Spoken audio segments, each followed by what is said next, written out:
In Berlin, da gehen die Sondierungsgespräche zur Bildung einer schwarz-roten Regierungskoalition heute weiter. Auf der Agenda die Themen Bürgergeld, Migration. Und bei der Migration hat SPD-Chef Lars Klingbeil schon mal eine rote Linie gezogen.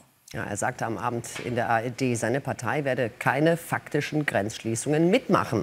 Das sei national nicht umsetzbar und europäisch unvernünftig.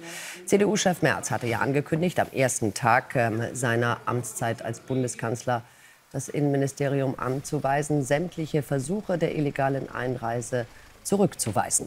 Der Ältestenrat des Bundestages entscheidet ja heute voraussichtlich über die Termine für die geplanten Sondersitzungen. Union und SPD hatten sich darauf verständigt, die Schuldenbremse für Verteidigungsausgaben zu lockern und ein kreditfinanziertes Sondervermögen von 500 Milliarden für die Infrastruktur bereitzustellen. Beraten und dann abgestimmt wird wahrscheinlich am 13. bzw. 17. März. Und zugeschaltet aus Mönchengladbach ist Wolfgang Bosbach von der CDU, Vorsitzender des Innenausschusses ehemals. Schönen guten Morgen. Guten Morgen. Schöne Grüße aus München. Also, Sie sind in München, alles klar, Entschuldigung, da habe ich Sie noch mal nach Bergisch Gladbach verortet. So, dann aber jetzt die Frage, Herr Bosbach. Wir müssen sprechen über die 180-Grad-Kehrtwende von Friedrich Merz. Es hieß immer, die Schuldenbremse wird nicht gelockert, zumindest hieß es das noch vor der Wahl. Mit mir wird es das nicht geben. Jetzt sollen plötzlich doch Milliarden locker gemacht werden. Da fühlen sich viele Wähler, verzeihen Sie meinen Ausdruck, verarscht. Verstehen Sie das?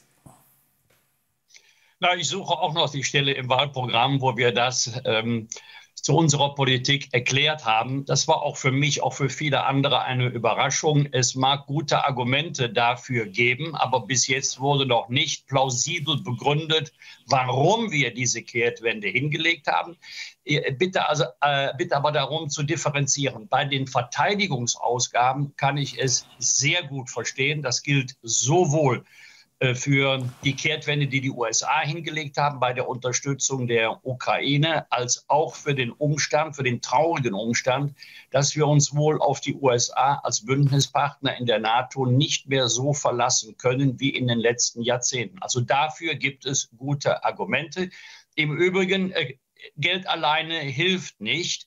Wir brauchen auch jetzt Beschleunigung von Genehmigungsverfahren, Entbürokratisierung, steuerliche Entlastung von Unternehmen. Ich hoffe, dass über all das noch gesprochen wird. Herr Bosbach, nun ist es aber so, es gibt nicht nur Kritik, sondern soll wohl auch rechtliche Schritte geben, sagen zumindest AfD und Linke, bevor eben Rot-Schwarz mit der noch existierenden Mehrheit im Bundestag das durchpeitschen kann. Eine Zweidrittelmehrheit ist notwendig, weil die sagen, das wäre am Wählerwillen vorbei. Können Sie das Argument nachvollziehen? Ja und nein.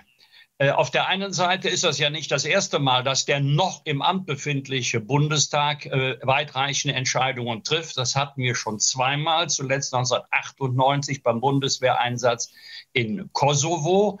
Und unter Juristen, Verfassungsrechtlern gibt es diese Thematik schon seit längerem. Die herrschende Meinung sagt allerdings, der noch im Amt befindliche Deutsche Bundestag, also bis zum 24. März, ist uneingeschränkt handlungsfähig. Das würde dann hier nicht zu Problemen führen. Es gibt eine Mindermeinung, die sagt, ja, aber er darf keine weitreichenden Entscheidungen fällen, die andere Bundestage in den kommenden Wahlperioden binden.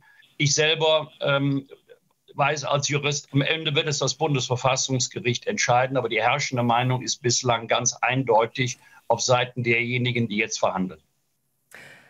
Also, Herr Bosbach, das Thema Migration, auch da müssen wir natürlich noch mal drüber reden. Großes Thema eben auch im Wahlkampf. Auch da hatte Friedrich Merz ja gesagt, das ist für mich ja, eine absolute Mindestvoraussetzung, dass die Grenzen geschlossen werden, dass wir direkt an den Grenzen zurückweisen.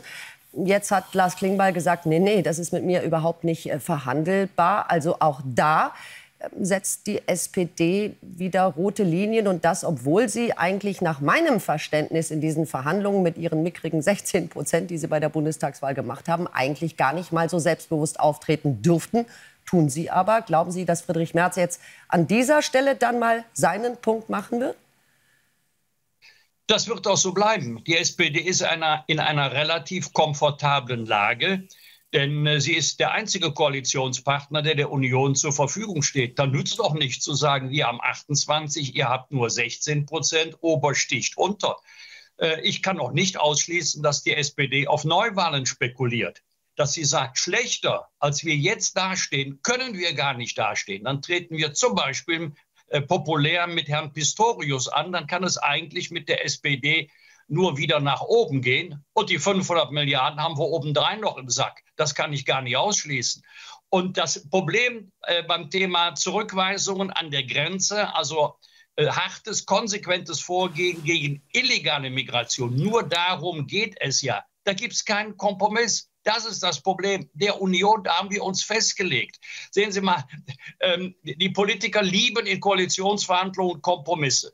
Aber zwischen hereinlassen ins Land und zurückweisen an der Grenze gibt es keinen Kompromiss.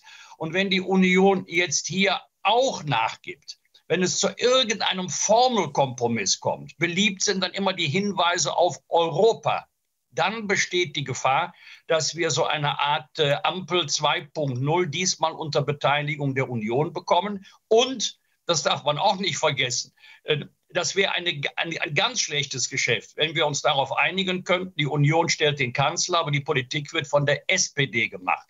Also ich weiß jetzt aus zahlreichen Interviews, auch von Herrn Klingbeil, was mit der SPD nicht zu machen ist. Jetzt möchte ich mal gerne hören, was mit der SPD zu machen ist, was die Union von ihren Kernforderungen überhaupt durchsetzen kann. Da sind wir auch sehr gespannt, Herr Bosbach. Dankeschön für dieses Gespräch. Danke Ihnen.